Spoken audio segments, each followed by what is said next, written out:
You're listening to another Ambitious Entrepreneur Network.com podcast, the voice for entrepreneurs and small business. Now, onto the show. You're listening to the award-winning podcast, The Ambitious Entrepreneur Show, featuring business leaders to help you navigate a constantly changing marketplace. Want to become known as a trusted authority while building a thriving business you love? The Ambitious Entrepreneur Show will show you how. Here's your host, Anne-Marie Cross.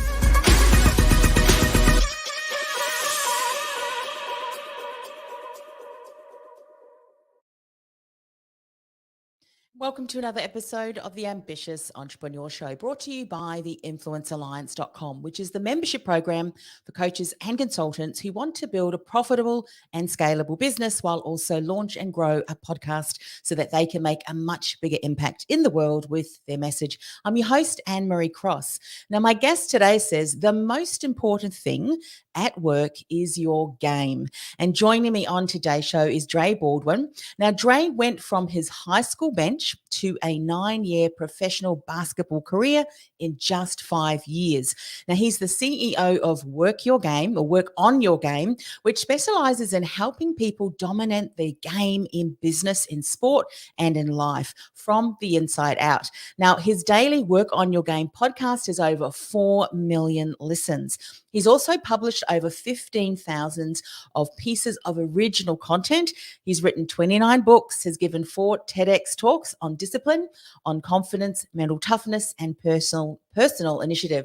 Now, on today's show, he's going to talk about mastering the third day. It helps you unlock or have your best days when you least feel like it. How to tap into the super you to unlock your highest level of confidence without faking it till you make that. I hate that saying too. And how to stay focused and stay away from shiny object syndrome. Lots of golden nuggets in today's show. Welcome, Dre. Thank you for having me on, Anne-Marie. I'm excited for this conversation. All of those things, I'm sure each and every one of us who have been in business, call ourselves entrepreneurs, can relate to all of those things, from shiny object syndrome, being told, fake it till you make it. You know, I heard one of my colleagues share, she was on a webinar, and the speaker told them, look, if you don't think your story is good enough, just make one up. I mean, the stuff that you hear these days is just, anyway. I know that certainly you share the opposite, and you're going to talk about that today. Just going back to your the introduction, the 9-year professional basketball career that you went from high school bench to just 5 years to the top of your game. Looking back, I think often the hindsights that we learn can be the greatest lessons that we see that we've learned that we can now also impart to others. What would you go back and tell your younger self? Is there anything that you would go back and share back to that younger self? At age 18, one of the biggest things is you're going to regret all the things that you don't do, all the things that you don't try, all the risks that you don't take, all the chances that you don't take advantage of. So anything that I can look back on my life, I try not to look at things as regrets, but anything that I might, I missed that, or I could have did it differently, is always something that I did not do. Anything that I did do, even if I made a mistake, I can look back at it and laugh and say, well, at least I know what happened. Yeah. Right? But the things that I didn't do anything, then I'll never know. Yeah, I love that response. Here's why, because often that question's asked, what would you tell the younger self? What would you do differently? Right. And, honestly, I wouldn't do anything differently. I mean, there may have been some things that I thought, was that the best choice? No, not really. However, every situation, every challenge, every heartache, everything, every stuff up has led you down the path to where you are today. And looking at it, could I have done something differently? How can I grow from this? How will it shape my character? I think allows us to move forward and look at opportunities, even the ones that could have the potential to keep us stuck and blocked from achieving what we want to achieve. So brilliant response. Let's talk about the third day. What do you mean by that? Well, the third day is a concept that I actually came up with through sports. It was in basketball, because once I got into my pro career, Anne-Marie, one of the ways that people came to know me was not the fact that I was playing basketball, because, I'm from the United States, but I'm playing basketball in Europe. And most Americans, even basketball fans, do not watch European basketball. So it's not like, I'm walking through the mall and I'm getting mobbed. It's not like that. Nobody knew who I was from basketball, but they knew me from YouTube. So I was putting all these videos on YouTube of me just training basketball. That's where I initially built my audience. So these players would be watching me on YouTube and they would notice that I was always in this empty basketball gym practicing. And in America, basketball is a very popular sport, especially for young men. So they would see me in this empty gym and they would start asking, like, they would get curious, like, Dre, how do you always have a gym to yourself? They just want to know, like, do you have a gym in your house? Like, do you own a gym? Do you rent the gym out? Do you just go really early or really late? And the answer to the question was this whole concept of the third day, which is the fact of the matter is the gym that I was going to, Anne-Marie, was a public gym. It was owned by the city of Miami, which is where I live now. And it costs like $10 a month to go to this gym, US dollars. So in other words, anybody could afford to go to this gym. We're not talking about Equinox is $200 a month. It's $10. Anybody can go. And everybody knew where the gym was. If you live in Miami, you could look at those videos. You knew where I was at. The thing is, on day one of any situation, when people get started, everybody's all excited. I mean, how many entrepreneurs have you come across, Anne-Marie, who have an idea for a book or a course or a program or a system or a podcast? And that first day, they're really excited about doing it. They have all these ideas they want to throw out and all this stuff they're going to do, this grand vision. And everybody's all excited and they do everything you say, right, on day one. On day two, they're still following what you say and they're still following the system and the program for the most part, but with a little bit less enthusiasm, and they're listening to you a little bit less, and a few people don't show up. Maybe you think they just got sick that day. Maybe they overslept. You don't know. It's only the second day. By the third day, and this can be literally the third day or it can be a metaphorical third day. By the third day, this is when everybody realizes that this thing that they signed up for is going to be some actual work. Okay, having a podcast is not as all fun and games. Right? It's not one big party. Being an entrepreneur is not just going to be this long sliding board down into a pool and it's all celebration. There's some real work that goes into this. And the third day is any situation in life. It doesn't have to be 1, 2, 3 in a row. It can be a whole year straight. It can be a month. It can be any situation in which we come to the realization that the thing that we signed up for is not all fun and games. It's not one big party. There will be some real work involved. And that's the moment that separates the pros from the amateurs, because that is the moment in which we decide, and this is a decision, are you going to show up all the way and be a professional here, or are you an amateur who only shows up when it's fun and when it's exciting and when you feel like doing the work? And that is what separates the pros from everybody else. Yeah, that whole saying that I'm sure people have been saying for many years and probably still will be, oh, you must have had a lot of good luck. But what people don't realize is the fact that when there was no one in the court, you were there practicing every single move, right. Not just once, not just twice. And that's the thing, I think, that many of us, no matter even if we're in business or in a career or whatever it is that we have our heart set on, it's the moments where you are able to show up on the third day, the fifth day, the 10th day, the 100th day. You do what it takes to be able to continue to master that craft, if you will, doesn't it? So it's what happens behind the scenes.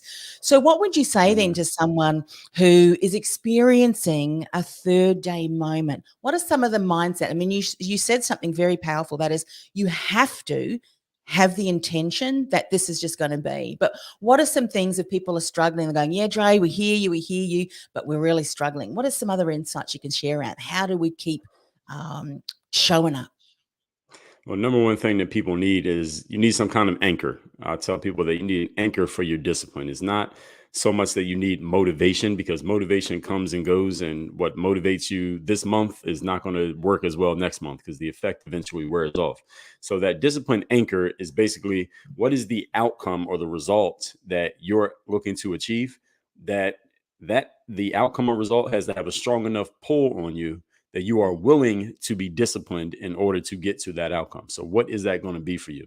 And it's funny because I was just on my Instagram story. I was talking to on the story, telling my audience that goals are basically a stated intention in the mind. And the reason that most people are not ambitious by definition is because in order to be ambitious, you have to be going after a goal. And most people don't have goals. Most people have no intention. They don't have an anchor. They don't have anything that they're trying to get to. They're just showing up every day and working just to work. They're just doing it because they see everybody else doing it. So one of the keys to mastering the third day is, first of all, you have to have a desired outcome. You have to have a definite chief aim, as Napoleon Hill talks about in Think and Grow Rich. What is the outcome that you're looking to get to? And that pull has to be strong enough to pull you through those third days and through those rough patches. The challenge for many people, and I think Jim Rohn was the first person I heard credited with saying this, is that a lot of people come up short, Tony Robbins as well, It's because their goals are just impotent. Their goals are just not strong enough to pull them through anything because they don't have a strong enough desire to achieve anything. And this is Yes. really where people get stuck on Thursday. It's not that they don't have the talent or the ability or the energy or the motivation. It's just the thing that they would get by going through the third day is not worth it to them, so they don't do it. Yeah. It's interesting that you say that then. So if someone is not really driven forward, pull forward because of that goal, does that just mean that they haven't dug deep enough as to why it's so significant?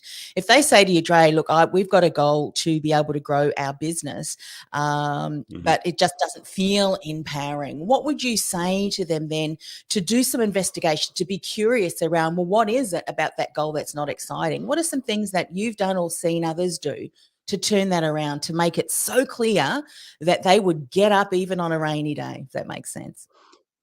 Great question. And the answer to that is we got to go from the logical to the emotional, because human beings, we usually express our thoughts and our ideas through logic, but what really moves us to action is not logic. What moves us to action is emotion.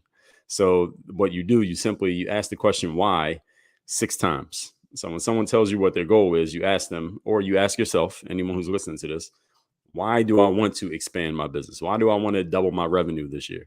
Then you're going to get an answer. Ask yourself why again. When you get that answer, ask again, why is that? Keep asking that question. You have to ask yourself why at least 6 times. And then you're going to get to the emotional reason why you want it. Because the first couple answers are going to be because then we'll be able to expand operations and I can hire an assistant and we can move into a new office and I get a warehouse and I can buy me a new computer. All the logical stuff that sounds good that we'll tell everybody in the whole world. But by the time you ask yourself why 6 times, you start to get to those deep emotional whys, the kind of stuff that you don't tell people, the kind of stuff that Yes. you wouldn't tell the whole world about. Those are the ones that really move you to action. And then they express themselves through logical, rational reasoning when we want to tell other people. But it's Yeah. that emotional piece. That's what you got to get to. When you get to that, then all the logical stuff actually becomes a whole lot easier. Yeah. What's interesting, and you don't have to share what your why was, the real deep why that really Mhm. just drove you, to go to that court and to practice over and over again, even when no one was looking. But I Sure. think that often with an individual who really has that ambition, the drive, they set their bar so high. And often we say, we set our bar so high, there's no way we would put that on someone else. But I wonder if Yeah. you look at the why that you had as that young teenage boy or the teenager to some of the whys that are now driving you forward, are they similar or have they changed somewhat? Or is it just the drive and that determination, commitment, all of those things are just so important that still is strong? Does that make sense? Is it similar or has it changed for you? Well, it's changed for me in some ways because coming from the athletic world, one of my main drives was I was just looking at the situation, the fact that I only played 1 year of high school basketball and I sat at the end of the bench in high school and I played at a low level in college, which is a level that doesn't really produce pros. I was fighting against the circumstance. I wasn't, fighting against any individual person. I might have used some of those people kind of as proxies or as excuses because they gave me a clear target, but I was really fighting against the situation and just trying to prove that I was better than the situation that I was in as an athlete. So that was really my drive to make it in sports. And it's something that I tell players all the time because a lot of players, they come to me with the logical questions. How often did you practice? How many hours a day? How many times should I do this dribbling drill? Or I heard Kobe Bryant practice this much, so I need to do the same thing. Like, Yeah. hey, maybe those things will help you. They will help you improve, but are they going to help you cut through the other 10,000 players who think they should be playing at the same level? No. What's going to help you cut through is you need something that's deeper than that. You need something emotional to drive you. So for me now in the entrepreneurial space, it's really just this message, this whole framework and brand that I've created, work on your game. I believe this has the power to really make an impact on the world the same way that Nike has just do it. It can have that kind of impact. And it's my responsibility, it's my moral obligation to get this message out to people because I know every Mhm. time somebody every time somebody hears this message for the first time, they get it and they say, damn, that's actually it's powerful. It makes sense. It can Yes. apply to pretty much anyone. So knowing that is my responsibility to get that message out. So when I see someone with a message that I think mine is better and they have more audience, then I just get competitive, so I'm a Yeah. competitive person. So I got to get it out Yeah, there. I love that you said that, and there's some real insight for that as people are listening, because often what we do is we look at other people, exactly what you said with these young players, they did this and it worked for them. Should I embrace that as well? Should I do that as Right. well? As to an aspect, yeah, you still need to do the various steps, but then there comes a difference is what really motivates you. And I did not realize how competitive I was till we were at a sometimes it's actually a little bit embarrassing because something just switches and they can be my best friends. And if we're on an opposing team, I mean, we are just huddling together and finding out how we can annihilate, the rest of the team. And I wasn't aware of that till we were at an event, personal development event, and we were split up into teams, and we were just doing what we did in our team. And someone came up to me and said, "You guys are just really competitive," but that is what really sparks some people into action. Is it competitiveness? What is it about that? And when you tap into that, it just, as you said, pulls you forward, and it's recognizing what is it for me that drives me into action, and that continues to have you show up no matter what's happening. And I think it's on the days, as you said, where you don't feel like it, but you continue to do day after day, month after month, year after year, that is going to make the difference. Let's talk about how to tap into the super you, unlock the highest level of confidence without having to fake it till you make it. If you could share this, because I'm sure that there are so many people who said, what is it going to take? How do I do that? Sure. So I'll give you a story from basketball, not my story, but a friend of mine. He's a basketball player. And actually, one of my TED Talks was based around this story. He was playing high school basketball, and he was maybe the 9th or 10th best player on the team. Now, basketball team only has about 12 to 15 guys on it. So this guy is mediocre on his best day. He's not a very good player. He had no future in basketball. He was playing high school, and that would pretty much be it. But this one day in practice, the coach comes, gathers all the boys up. He says, "Today we're going to do something different. Today, I'm going to assign each one of you players to pretend to be one of your teammates all day in practice." So for those of you who never played basketball, just imagine you're at work at your office, and for one day, everyone has to pretend to be one of your coworkers. So you know exactly how they work. You know their tendencies. You know what they do well. You know what they do poorly. You are going to go the whole day pretending to be them. And the coach says to the players, the reason we're going to do this is because instead of me telling you all what mistakes you're always making, your teammate is going to show you who you are. They are going to emulate you all day. So every mistake that you're always making, your teammate is going to make that mistake. And everything you do well, your teammate's going to do that. So the coach goes down the line and he assigns each player to be somebody else. And this player, his name is Tucker. He gets assigned to be his teammate, Mike. Now, his teammate, Mike, just happens to be the best player on the team. Mike is a leading scorer on the team. He had a Division I college scholarship. He actually had a future in basketball. Now, Tucker, his assignment here is to pretend to be the best player on the team, even though on a day-to-day basis, he's a very mediocre player. So, Anne-Marie, let me ask you this question. Knowing this scenario, how do you think Tucker performed in practice that day? Wow. I could just imagine. I mean, just you sharing that, I'm thinking, can you imagine the insights and the ahas that people had through the experience of that and seeing there's nothing better than being role modeled, isn't it? So how did it Right. turn out? What happened? Well, he said he performed better that day than he had ever performed in his life. He had his Yeah. best performance on a basketball court ever, and he hasn't been able to replicate it since. And the thing is, what happened that day, he's making all kinds of wild shots that he never makes. He's trying things he never even tries, but he was doing it all successfully. So his teammates were looking at him slack-jawed like, man, where is this coming from? Because they'd never Yeah. seen him do Who is this. this? Yeah. And so what Tucker had tapped into is what we are talking about here, which is the super you. So it's you still being yourself. This is not fake it till you make it. But this is you tapping into your highest possible level of confidence.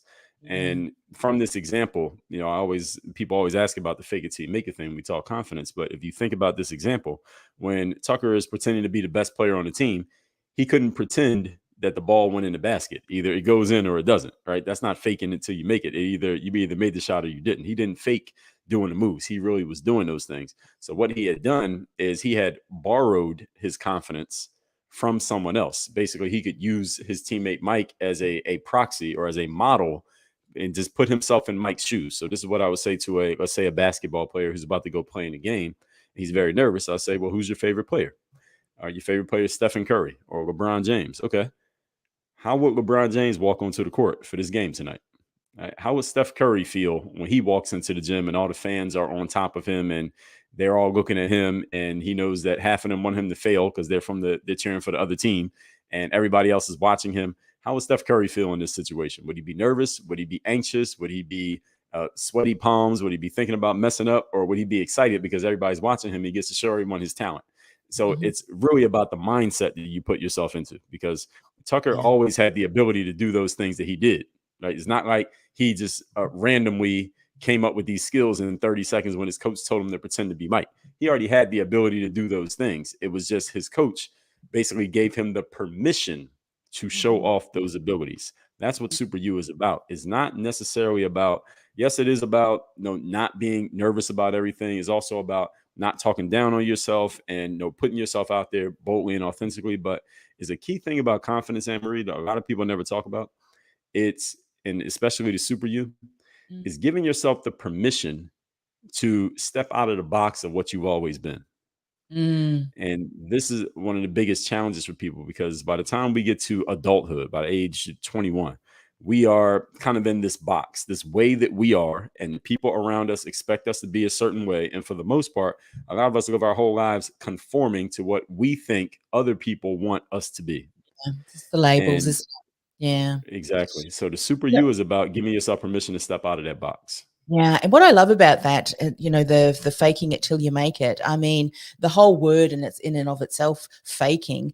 You don't give yourself Mhm. credit, because what happened then to that young man, he was acting as if he was borrowing, as you said, the confidence, borrowing the moves, borrowing the mindset of the Mhm. teammate who was the best on the team. And Right. when it's interesting though, isn't it, that after that exercise finished, that he didn't hang on to it. You would have assumed that he'd gone, I'm just going to continue to act as if, because then you realize I'm actually doing it.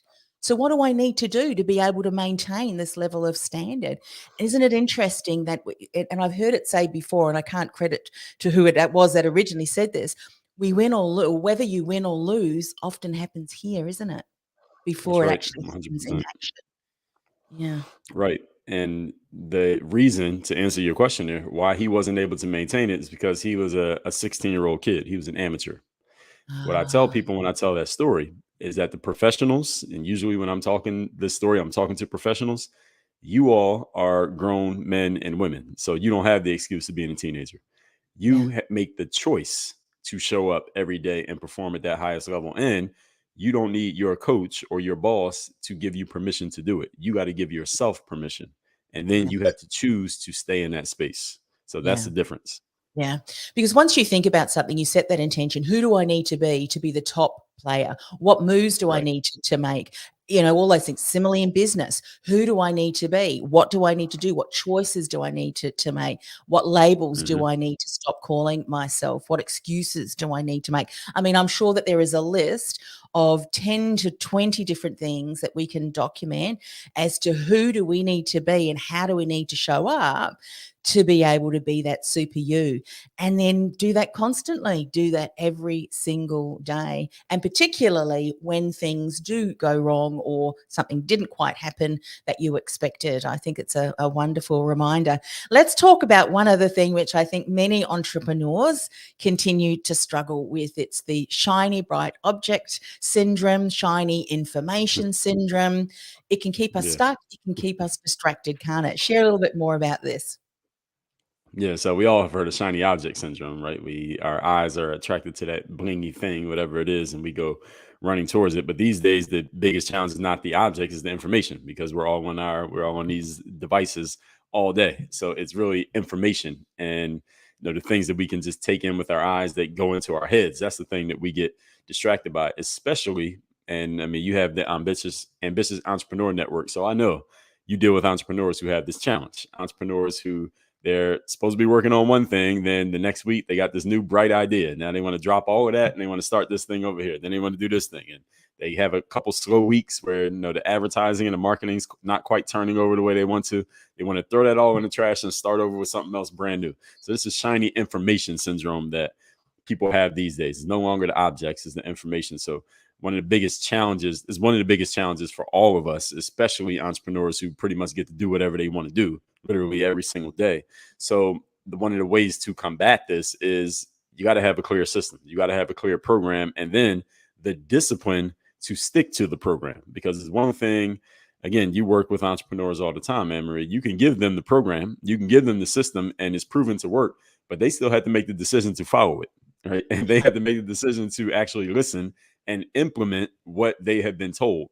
And that is a discipline. And you can't force that on another person. They have to have it in them. And that's why the anchor matters so much, because they have to have a reason to want it that is strong enough that they are willing to be disciplined, even on those third days when things don't seem to be working.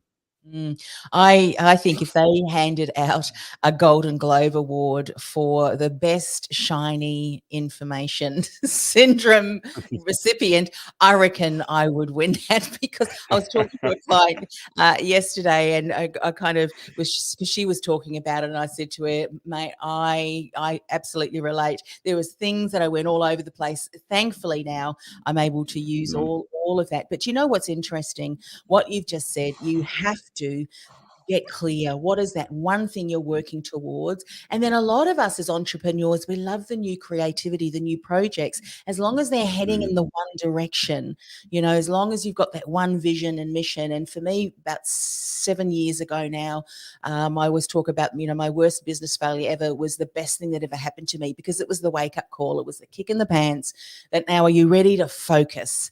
And we have to focus. I used to say to people around me, whenever you see me, are you focused? Because I knew that the distraction was spreading, so thin. So you talked about really getting really clear, and if someone's struggling with that, because that in of itself can be difficulty as well. Well, how do I know what that one thing is?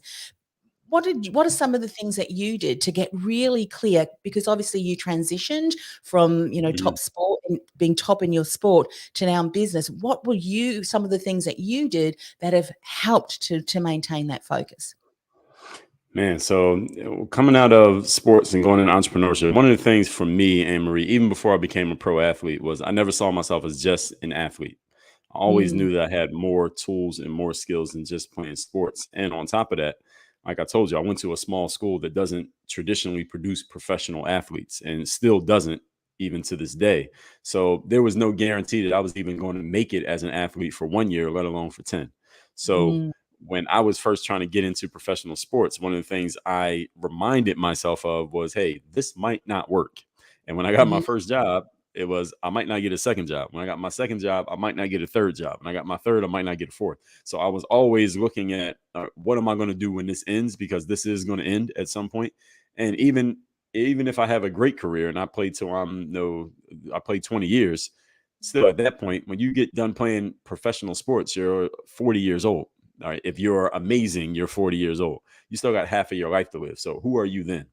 And it's not even about a money aspect for any athlete, whether they need it or not. It's about, for me, it was always, I never wanted to be a person who, when you talk to me, I got to bring up something. The last significant thing I did was 5 years ago, right? I want to be doing something significant today.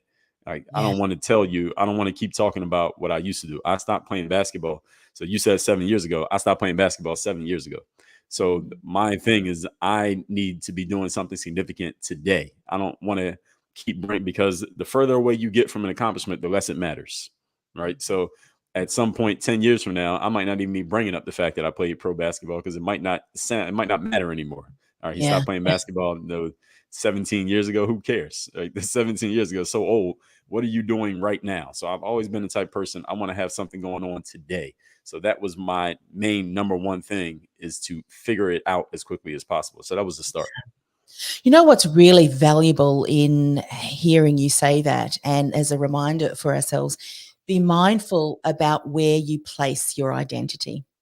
Because if your identity remained as that top sport, that top athlete, it would be very difficult to move past something, wouldn't it? But the fact that you had always kept your eye open, if you will, to say, this is now, but what's kind of next, what's happening now, the decisions that I can make. And so often we don't do this. I've spent over 10 years working in the career industry, and one of the things that I often observed, unfortunately, was people did not take control of their careers. They let their careers take control of them. They were not proactive, they were reactive. So when we don't take the mindset and set intentions like you have done consistently, we are often always on the back foot. We're always trying to catch up. We're always trying to put out the fires. But if we take a proactive stance to our careers and say, well, what's happening now? Where do I want to be? What is the goal? What's my vision, my mission? What do I need to continue to do today that will lead me there? And all of the things that you spoke about today, we need to continue to do constantly, don't we? Absolutely. And it's funny that you even say that, Anne-Marie, because just today I was talking about that with myself, because one of my main focuses we're heading into quarter 2 right now. So I think right now you're on the 31st. So today's the 30th where we are. But one of the things I told myself for quarter 2 is I need to really focus on, I tell my audience the same thing, implementation over invention. And Yeah. really need to focus on implementing. I already have the intellectual property, I already have the skills, I already have the abilities.